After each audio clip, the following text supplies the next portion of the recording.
सलाम,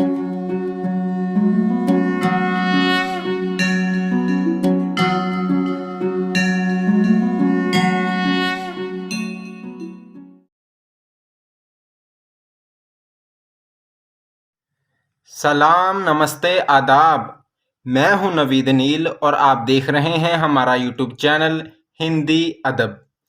पिछली वीडियो में हमने ये जाना था कि हिंदी के वाहिद हर्फ को वर्ण कहते हैं और हिंदी के तमाम वर्णों के मजमुआ को वर्णमाला कहते हैं।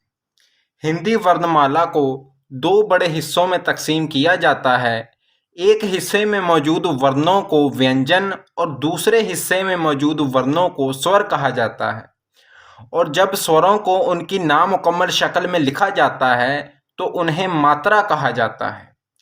इस वीडियो में हम हिंदी वर्णमाला के 5 वर्णों की पहचान करेंगे। हम जानेंगे कि हिंदी में इनको किस नाम से पुकारा जाता है, इनका तलफ़ुज़ क्या है, उर्दू में इनके मुतबादिल कौन से हरूफ इस्तेमाल होते हैं, इनको लिखा कैसे जाता है और जब इनको लफ्ज़ों में इस्तेमाल किया जाता है तो किस तरीके से किया जाता है। सबसे पहले हम हिंदी के इस स्वर पर बात करेंगे। हिंदी में इसको बड़ा आ कहा जाता है। इसका नाम भी आ है और इसका तलफ़ुज़ भी आ है। उर्दू में इसके मुतबादिल अलिफ मद आ इस्तेमाल किया जाता है। इसकी आवाज़ अलिफ मद आ जैसी है। हम इसको लिखने की मशक करते हैं। सबसे पहले आधा दायरा, फिर आधा दायरा, इन दोनों के दरमियान में से एक छोटी लकीर, फिर एक खड़ी लकीर, फिर दूसरी खड़ी लकीर और इनको ऐसे मिला दिया। दोबारा देखते हैं। आधा दायरा, फिर आधा दायरा, दरमियान में छोटी लकीर और दो खड़ी लकीरें और फिर उनको ऐसे मिला दिया। आप आसानी से इसको ऐसे भी याद रख सकते हैं। 3 11 311, ये छोटी लकीर से ऐसे मिला दिया और ऐसे मिला दिया। आ, हिंदी का आ स्वर उर्दू के अलिफ मद आ की आवाज निकालता है। अब हम हिंदी के इस व्यंजन पर बात करते हैं। हिंदी में इसे ब कहा जाता है। इसका तलफ़ुज़ उर्दू के बे जैसा है या जैसे इंग्लिश में बी की आवाज़ है। ये देखिए कि हरूफ मुख्तलिफ ज़बानों में हरफों की शक्लें चाहे मुख्तलिफ हों, उनके नाम चाहे मुख्तलिफ हों, लेकिन जो उनसे तलफ़ुज़ लिया जाता है वो एक ही होता है। जैसे अब इसका नाम बी है, इसका नाम बे है, इसका नाम ब है, लेकिन जब इनको लफ्ज़ों में इस्तेमाल किया जाता है तो इनका जो तलफ़ुज़ लिया जाता है वो सिर्फ ब लिया जाता है। अब हम ब को लिखने की मशक करते हैं। एक खड़ी लकीर, उसका गोल पेट और पेट में एक छोटी लकीर और ये सिरू रेखा से इसे मुकम्मल कर दिया। फिर देखते हैं, एक खड़ी लकीर, उसका गोल पेट, उसमें एक छोटी लकीर और ये सिरू रेखा से इसे मुकम्मल कर दिया। एक दफ़ा दोबारा देखते हैं। खड़ी लकीर, उसका गोल पेट, उसमें एक छोटी लकीर और यह सिरू रेखा से इसे मुकम्मल कर दिया। ब, ये उर्दू के बे जैसी आवाज निकालता है। अब हम हिंदी के इस व्यंजन पर बात करते हैं। हिंदी में इसे प कहा जाता है और ये उर्दू में के पे जैसी आवाज निकालता है, जैसे इंग्लिश में पी आवाज निकालता है। अब हम इसको लिखने की मशक करते हैं। ये एक कटोरी, एक सीधी लकीर और ये सिरू रेखा से इसे मुकम्मल कर दिया। हिंदी के वाहिद हरफों को या लफ्ज़ों को लिखते हुए इस बात का ख्याल रखें कि असल हर्फ ये नीचे वाला हिस्सा होता है। ये जो ऊपर लकीर होती है इसे सिरू रेखा कहते हैं। आपने लिखते हुए जो ज़्यादा तवज्जो देनी है वो ये नीचे वाले हिस्से पर देनी है। ये कटोरी, ये सीधी लकीर, असल हर्फ सिर्फ यही है और जो ये ऊपर लकीर होती है ये सिरू रेखा होती है। एक दफा दोबारा देखते हैं। ये कटोरी, ये सीधी लकीर और ये सिरू रेखा से इसे मुकम्मल कर दिया। प ये उर्दू के पे जैसी आवाज निकालता है। अब हम हिंदी के इस व्यंजन पर बात करते हैं। हिंदी में इसे ता कहा जाता है और इसकी आवाज उर्दू के ते जैसी है, जैसे इंग्लिश में टी इस्तेमाल किया जाता है। अब हम इसको लिखने की मशक करते हैं। ये उल्टी कटोरी, ये सीधी लकीर और ये सीरू रेखा से इसे मुकम्मल कर दिया। ये उल्टी कटोरी, ये सीधी लकीर और ये सीरू रेखा से इसे मुकम्मल कर दिया। एक दफ़ा दोबारा देखते हैं।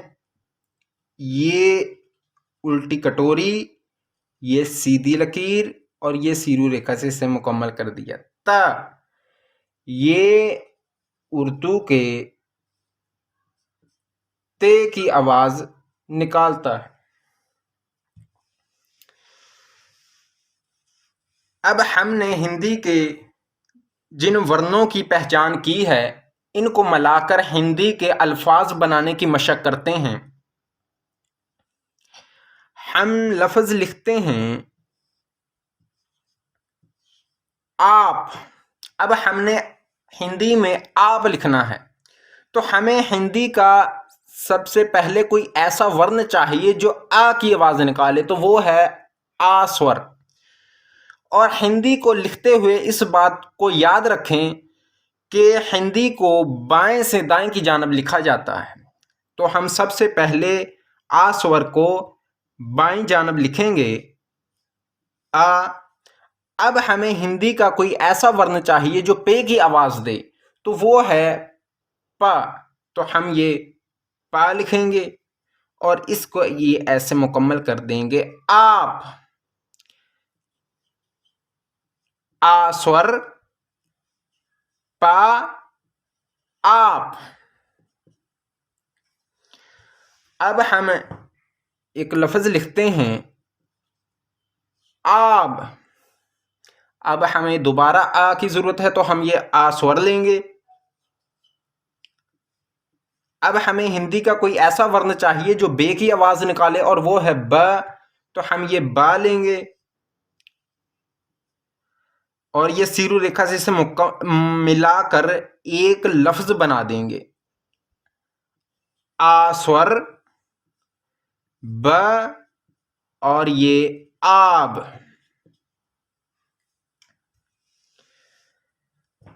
अब हमने एक लफ्ज लिखना है बाप। तो हमें बे के तलफ़ुज़ वाला कोई वर्ण चाहिए, हमें आ के तलफ़ुज़ वाला कोई वर्ण चाहिए, हमें पे के तलफ़ुज़ वाला कोई वर्ण चाहिए। तो बे के लिए हमने ब लिया।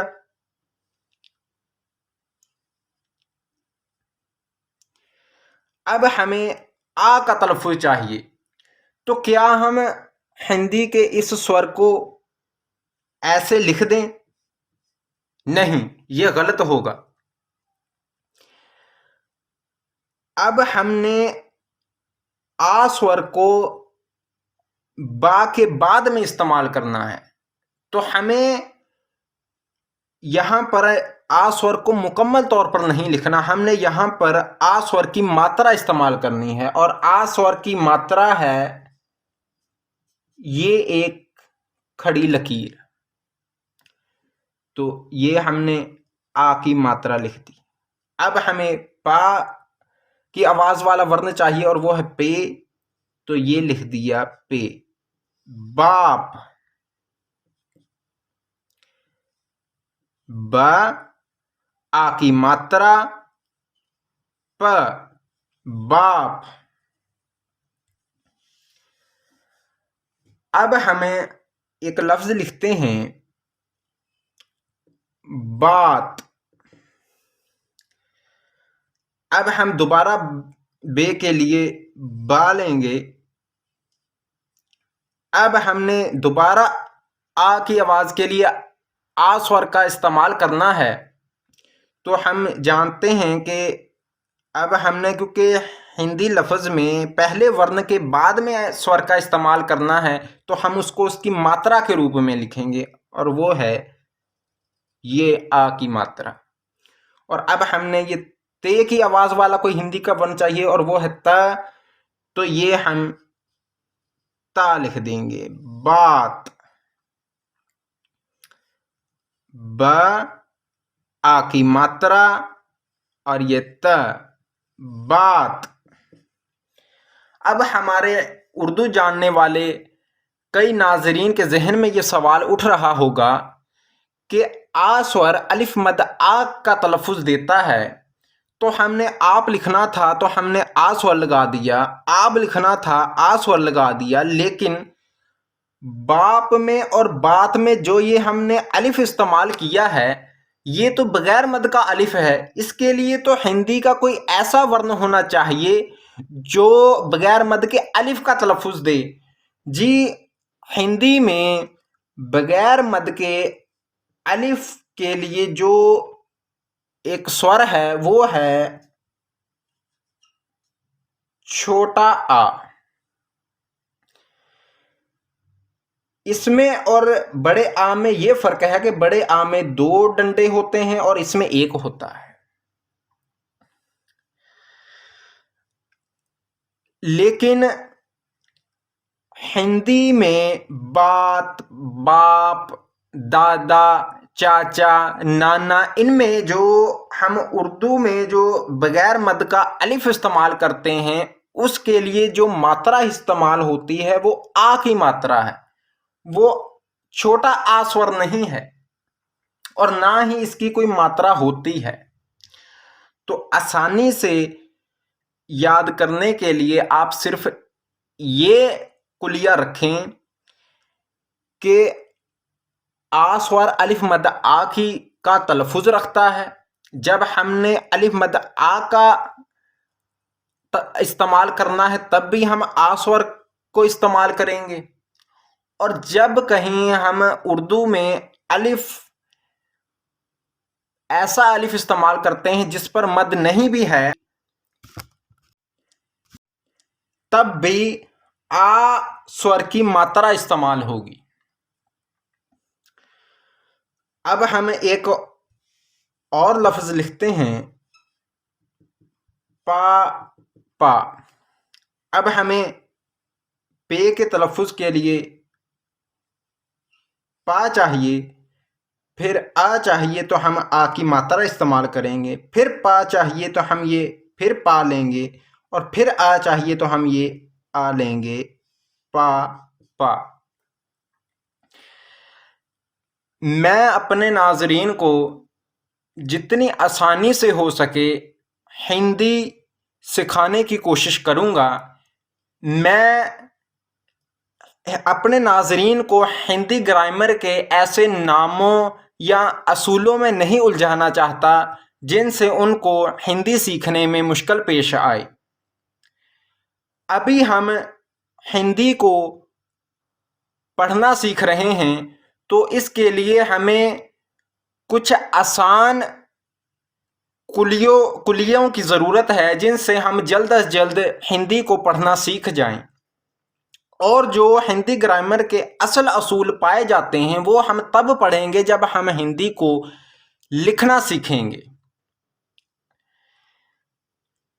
तो अभी आप सिर्फ इतना याद रखें कि आ स्वर को जब किसी हिंदी के लफ्ज़ में पहले लिखा जाएगा, या आ स्वर को या किसी भी स्वर को, तो उसे उसकी मुकम्मल शक्ल में लिखा जाएगा। जब किसी स्वर को हिंदी के किसी लफ्ज़ में पहले वर्ण के बाद में लिखा जाएगा तो उसे उसकी मात्रा के रूप में लिखा जाएगा। जब हम अपने उस हिस्से में जाएंगे जब हमने हिंदी को लिखना सीखना है, तो हम देखेंगे कि हिंदी में वो कौन सा असूल पाया जाता है जिसमें स्वर मात्रा में तब्दील हो जाता है। मैं उम्मीद करता हूँ कि हमारे नाजरीन को आज की वीडियो से कुछ नया सीखने को मिला होगा। अगली वीडियो में हम हाज़िर होंगे हिंदी के नए 5 वर्णों के साथ। तब तक मुझे इजाज़त दें। हिंद सिंध को सलाम।